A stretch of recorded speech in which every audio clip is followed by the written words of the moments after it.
George Benninge Farm, one of our many ponds.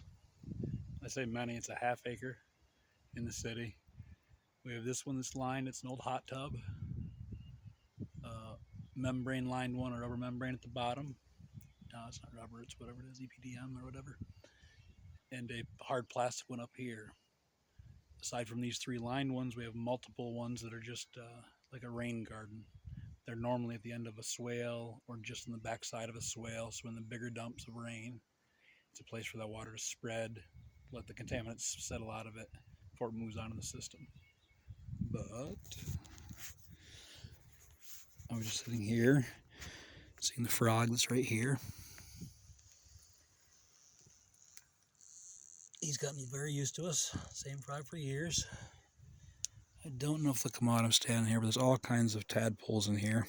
There's different ages, from little teeny ones to some that are nearly frog size that have their legs now, and sizes in between. If we look, we'll see the water moving all over the place from them. And that's just in this one line pond. That invites all that life in because of that edge. We call it the edge effect in permaculture, the edge between air and land, land and water, water and air. There's a larger sized tadpole right there, if you can see him moving. But anyways, and so these are all helpers in the garden all year long. So we're catching this water high in the system. This is also designed, I'll step back here and point it out, because this is a designed property.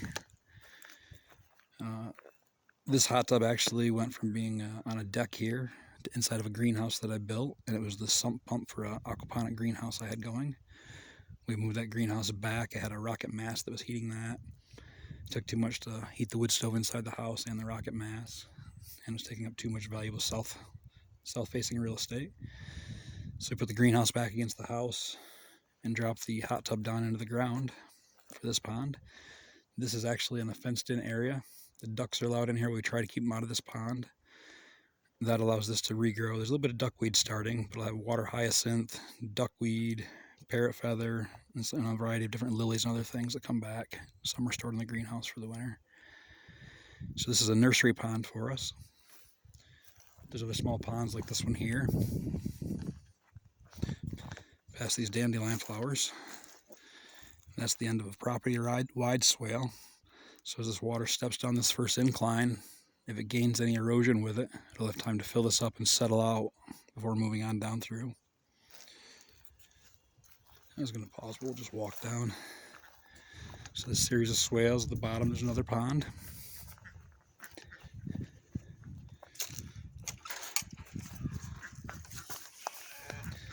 This is the far side of that swale, all filled in with wood chips, but it's still about 1.5 feet deep. These chickens, hey, you're supposed to be locked up. Chickens are over here hanging out with the kitten. Meow. This is a banana gill, but this is a quite deep pond.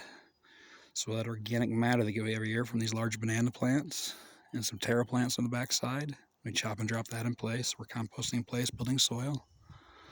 Above that is a line, a little pond. That's another duck pond with a T-valve below it so we can drain that water, catching that waste product, that duck waste, creating surplus from it. That continues down swales on this side that do the same thing. Lucy sees we're walking, she wants to join. I might pause here, not bore everybody. Alright, Lucy, let's go to the pond. So as you can see, these swales, some were dug out still. We dig these out, put that soil on top every year. This is about the ponds. The very last swale in the system. It doesn't look like a pond, but it is. It's just a point for any excess water to build up before it spills out. This another swale here that needs to be dug out. We'll get a small amount of erosion here. Very little, you can see we've had plenty of rain recently. And where that water comes down, there's actually a rock landing here, so you can see the larger wood chips have washed down. And this is our bottom pond. I'm very proud of this one. It's actually about 4 foot deep. So this is a good time to show it. Oh, if I don't fall down. So all that sludge that's in there is mostly duck waste. They produce an enormous amount of waste. We still have the aeration in here because it pumps from a 55-gallon drum here that's buried. It brings the clean water in off the top of the pond in this catch here, and pumps to the top of the aeration and lets the nutrients settle down. So I agitate this twice, maybe 3 times a year, and I'll pump that up into those swales, catching that nutrient, using it to grow plants out of.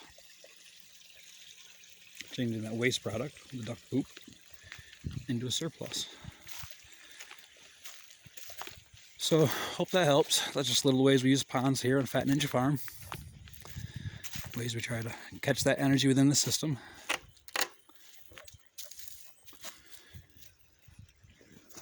I'm George. This is Phat Ninja Farm. Change can be better than a holiday and is overdue. Peace.